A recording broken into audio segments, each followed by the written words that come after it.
Ladies and gentlemen, it's an honor to be here at CPHI again and have the chance to give you a bit of background information about the two companies I work with, Bespak and Aesica. And in particular, I'm going to focus on the viscous nature of injectables and also high-volume injectables and how we're finding solutions to put those into drug delivery devices. I know that everyone's been very busy, and I thank you for your patience. At the end, if you have questions, please feel free to ask me, or you can meet me at our booth afterwards for drinks. Okay. For the talk itself, I've divided things up to make it simple today. I'll do a bit of an introduction. I'll focus a bit on who we are, the company as a whole. I'll talk about some of the trends in the market, and in particular, I'm going to zero in on something called VaporSoft. So one of the key messages that I'm going to give to you today is a new technology called VaporSoft. We have actually Hall 3 is where we are right now. We're not in Hall 2. And if you have the chance after we do this presentation, please come over, have drinks, and have the chance to meet with some of our key executive and key managers. We're pleased to say that we have our CEO for Consort Medical who will be here tomorrow, and we also have the two managing directors for both Aesica and for Bespak. Just by way of introduction, because they didn't do an introduction for me, I'm the Global Business Development Lead, and I focus on the area of injectables for Bespak. At this time, we also have people from throughout the globe that are here attending the CPHI. In addition, we have facilities in the UK, Italy, and in Germany. And one of the key messages that we're talking about today is a theme that I've heard from several companies, which is partnership and having the ability to offer more solutions to our clients. From the Bespak point of view, we've often been supplying medical devices. Now in partnership with Aesica, our sister company, we're looking at total solutions end to end. So today I'll give you an example of how we could design, develop an auto-injector for your company, and that in cooperation with Aesica at our Queenborough facility or one of the other sites, we could easily do the final assembly and packaging for you. Quickly, who we are. Some of you in the audience know Bespak very well, but I'd like to give a bit of an overview. We're a company that's been around for more than 50 years. And for some of you, you may very well know that we've been specialists in contract manufacturing for many years. So basically, high precision molding as well as excellent tooling, facilities that of course are clean room as well as ISO 13485. And of course, Six Sigma quality levels and additional resources that can be made available. Bespak is under Consort Medical Group, which is listed on the stock market. So additional information is public, and our innovation center is in Cambridge. So if you happen to be in the UK area and you'd like a tour or you'd like to have the chance to speak to some of our colleagues, please feel free. We're most well known for our valves as well as our inhaler systems, but more recently we've been moving into different technologies, and I'll focus on the injectable space, in particular auto-injectors. We acquired a company in 2009 called Medical House, and with that, a number of spring-based technologies. Through that experience, we also developed a new range of technologies. One of the more well-known devices that we currently have on the market is for Dr. Reddy's for sumatriptan. This has been approved for the US market, and we've had pretty good success with this device, and a significant number of these devices have been placed on the market. So with this, we have the key learnings of FTO, IP, and so on. In the area of auto-injectors in particular, patent, freedom to operate are vital. We're pleased to announce at the CPHI that one of our key customers for a number of years now has now made it public that we're providing the auto-injector for them. This is very suitable for my talk today because this is also for a viscous injectable. The launch will take place shortly, but it was just announced 2 weeks ago, and this is for Cimzia. So the trend that we're seeing, and the trend I wanted to talk about today, is higher viscous injectables needing specialized auto-injector systems or injectable devices. And now many pharma companies want to come to one supplier that can handle ideally the filling, the design, the development of the auto-injector system, and the final packaging, labeling, and release. They're talking about a lot of things right now. One of the key topics that I hear again and again is IP. We talk about IP, but I think we should also spend a little bit more time about know-how. How many products do you currently have on the market? How many auto-injectors are approved? Well, at present, we have 2. And that may sound like a lot of devices, but actually it's quite a few. Several companies have been designing and developing devices for many years, but still have yet to launch on the market. We see a number of trends, and I'd like to highlight them because they connect to what we're talking about today. I put up some of the most well-known auto-injectors on the market. A lot of them are three-step auto-injectors, but we see the trend going to two-step. We see reusable devices in the past, but now we clearly see a trend to more single-use disposable. And one of the things that I like is if you point out on the right-hand side the two emergency use devices, we see linear shape as well as we see unique form factor for auto-injector as well. I'm very much a believer that if we could change the shape and change the style of the devices, we can make them more attractive to the patients. A lot of patients are quite embarrassed by the medical look of some of the devices, and I feel that smaller, compact devices that are easy to use, non-threatening, is quite appealing. We're also seeing a lot of new therapeutic areas that are coming to demand the need for auto-injector systems. Rheumatoid arthritis is an area that's become very hot for auto-injectors, especially now with biosimilars. We have biosimilars for Enbrel, for Humira, and other similar drugs that have been coming to market, and with that, we have increased demand for auto-injectors. In addition, we also have a number of new therapeutic areas such as asthma, also cholesterol, where we're seeing a unique therapeutic response and again, a need for more devices. One of the challenges that I wanted to mention to you today with this picture of honey is to emphasize the importance of viscosity. So when we talk about viscosity, a lot of the drugs that we're dealing with today are actually at almost zero, so like water, aqueous. But many of the drugs that have been in development recently and they've been trying to formulate them down, they can't. So we're now having to come to market with drugs that are with viscosities from 10, 20, 45, 50 to the hundreds to the thousands. There are very few devices that can handle the needs for that kind of viscosity. In my opinion, based on the devices that I've worked with in the past, once you get over 10 to 20 CP, you're going to see a tipping point where you're pushing the ends of the envelope for some of the spring-based auto-injector systems I've seen. So I'll talk a little bit more about true viscosity as well a bit later. Time is also a big indicator for us. We're seeing that regulatory authorities such as the FDA are demanding that injection times would be under 10 seconds, especially if it's for a 1 ml injection. At this time, there is no definitive data that's been published, but it has an impact on what we're trying to do. We need together to develop devices that can meet target injection times regardless of viscosity and regardless of volume and fill. As I was just saying, volume has become increasingly challenging. In the past, the trend was a 0.2 to a 1.2 ml fill volume that would be injected subcutaneously. Now we're seeing injection volumes significantly ramp up. There's a new class of auto-injector coming called 2.25. That means that people are now going to be injecting 2 ml subcutaneously. For other wearable devices, people are looking at having 3 ml, 5 ml, 10 ml over a controlled period of time. For some of those injections, even though the volume's going up, they're still having the issue of viscosity.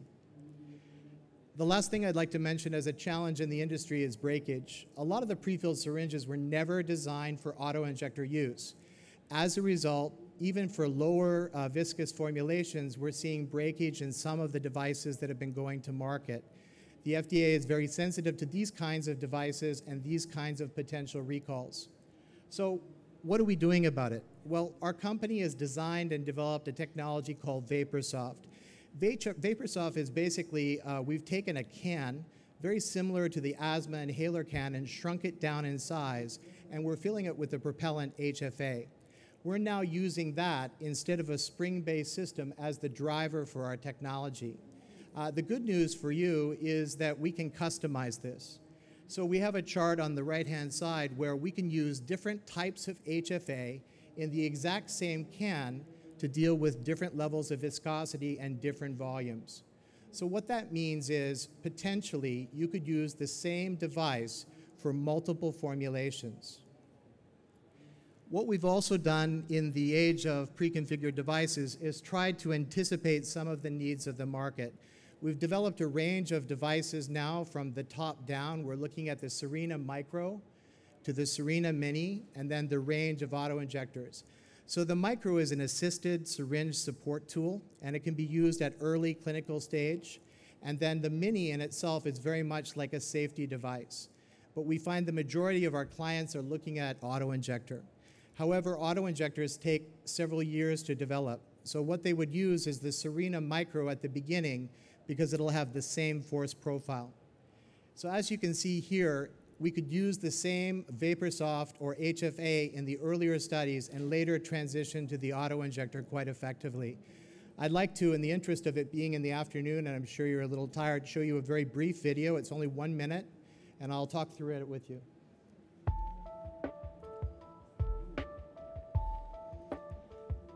So as I was just saying, we saw the range here, the micro, the mini, and the 3 versions of the Serena. Inside each of them, we have the HFA in the VaporSoft can. And we're going to give you a couple of demonstrations, first with the micro, and then second with the Serena S.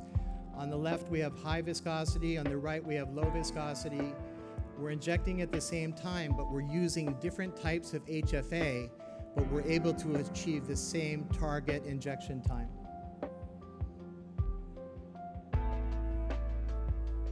Here, we're using a 27 gauge needle.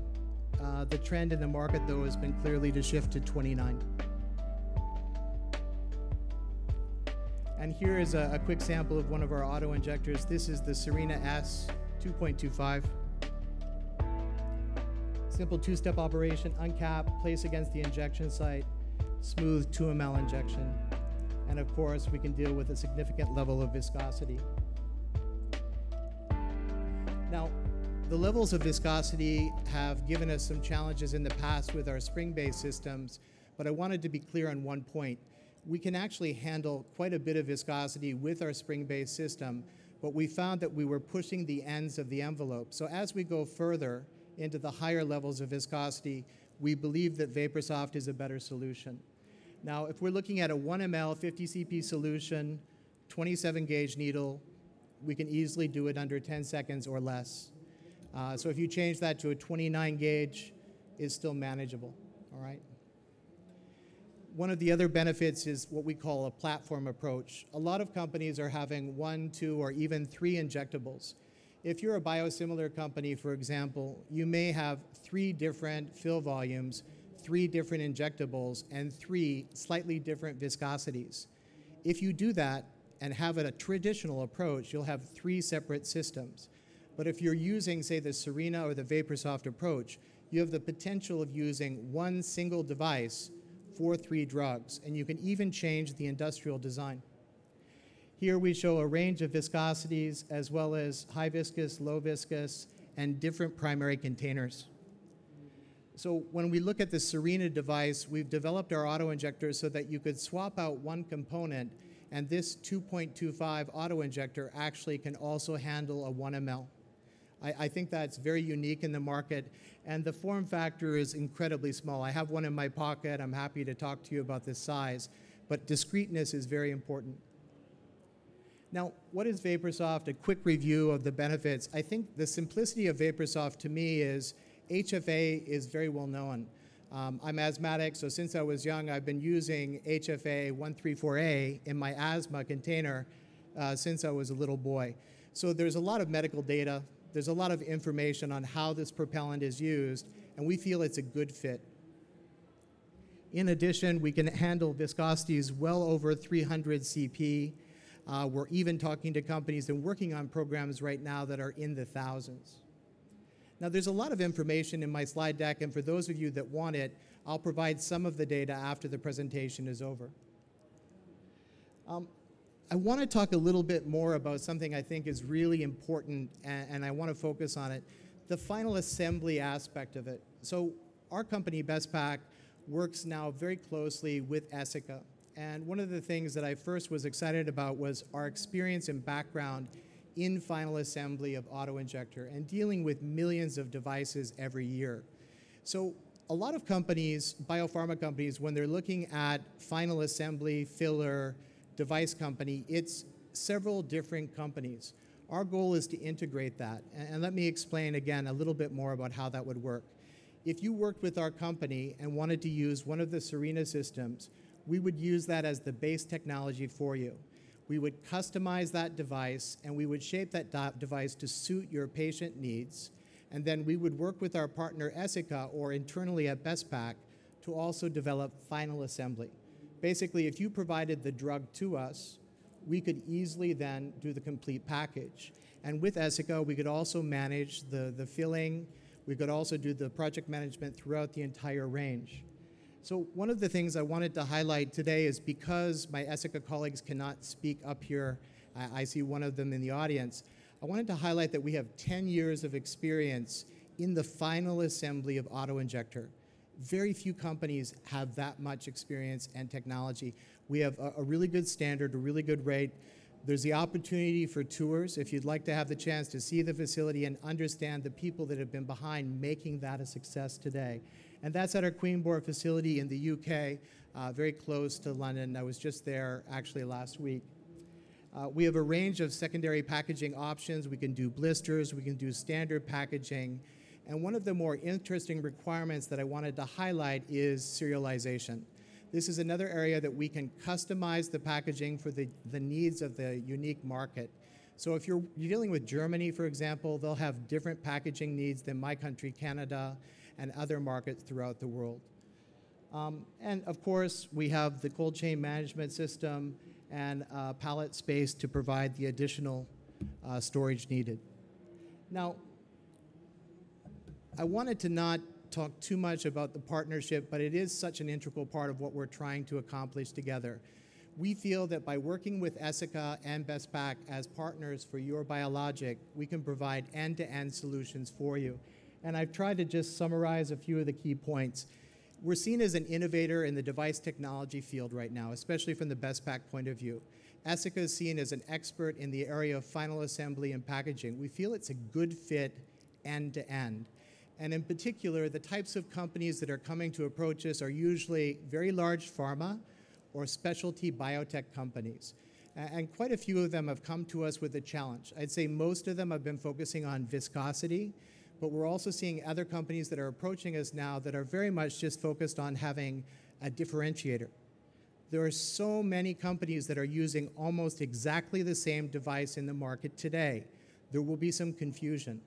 We feel that there is a chance to differentiate with the VaporSoft-based device, a smaller form factor, the ability to deal with different levels of viscosity, different fill volumes, and different primary containers. So in a nutshell, that's our value offering. The opportunity to work with a true partnership, two companies working as one, and having the ability to address specific needs such as the area of viscosity.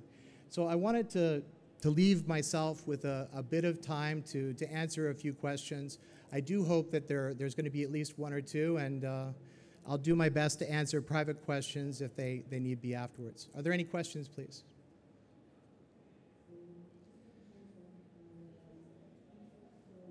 All right. Front row, I think there was one question. Yes? Yep. Okay, so the question is, do we see this new technology being superseding or overcoming the dominance of the spring-based system? No, I would think that there's a good impact for VaporSoft to enter the market, to become a specialist in the area of viscosity, but it could grow from there. It depends on the uptake in the market. Several big companies are behind it, so once they launch, once we have regulatory approval in different markets, we could see a significant increase, but I believe there will be both. I believe there will be, a need for spring-based systems, which we have, and a need for innovative technology systems such as VaporSoft. Thank you very much. I know there's a, oh, please, thank you.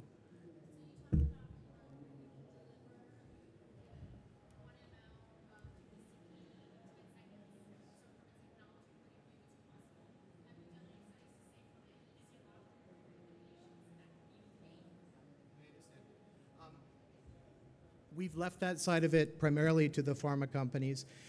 We've worked with some companies that I could talk to you a little bit about privately about what they've been doing, but those types of studies, pain studies, tolerance studies would have to be done with the pharma company. Also, each formulation has different properties. Some can sting a bit. Some you have to really control that injection time. One of the things I like about your question is I can also say there's always the risk of going too fast as well. So when you inject and it is high viscous, you really need to control that injection time. And with spring-based system, they're pretty good, they're pretty reliable, but again, there's that added force, that added pressure. I think that if you look at the technology, it's a much smoother and gentler type of injection. I think the patients will feel very positive. So far, from the internal studies with Pharma, it's been favorable. The question I have, though, is how much can you inject subcutaneously? So there are some companies that say 1.2, I don't want to go higher than that, but other companies now are clearly going into the 2 ml, and I've got one company that's actually going to be doing 3, and I think we just have to be a little less conservative in some of these things, talk to the patient, do some studies, and it's a really exciting time to do what we're doing. Our biggest challenge right now is how do we hire quickly enough to meet the demand? And we're really expanding as quickly as possible, and we're looking forward to also expanding our operations in the US as well. Sorry, long answer to a really important question. Thank you very much. Yes, sir, sorry.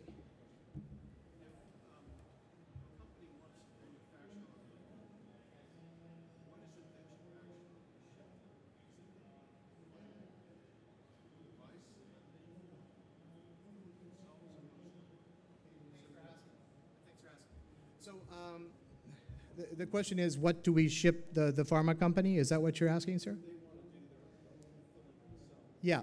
Well, I would think at this point, most companies will want to do their own filling, and I respect that. If you didn't want to do it and you wanted to outsource it, we could manage it for you. But let's go with your scenario. You've got a biologic, you've filled it, it's in a pre-filled syringe. You have a couple of choices. One choice is, sorry, go ahead. No, one choice is you could just send the pre-filled syringe to our facility in the UK or potentially in Germany or Italy, and then we would do final assembly for your product at one of our facilities. So we would produce internally 2 sub-assemblies for the auto-injector. We would receive your pre-filled syringe, we would insert it, and we would label it and package it. That's one of the scenarios, but actually there are many to look at. If you wanted to, and you said, Steve, we want to do our own final assembly as well, or we want to do it with another vendor, we're fine with that. We will produce the device, and we will ship the device in 2 sections to you, and then we'll work with you with another CMO to do the final assembly. Yeah, we're not trying to say that everything has to be done with us, but we'll try to make it worth your while. Thank you for your question. Any other questions? Okay.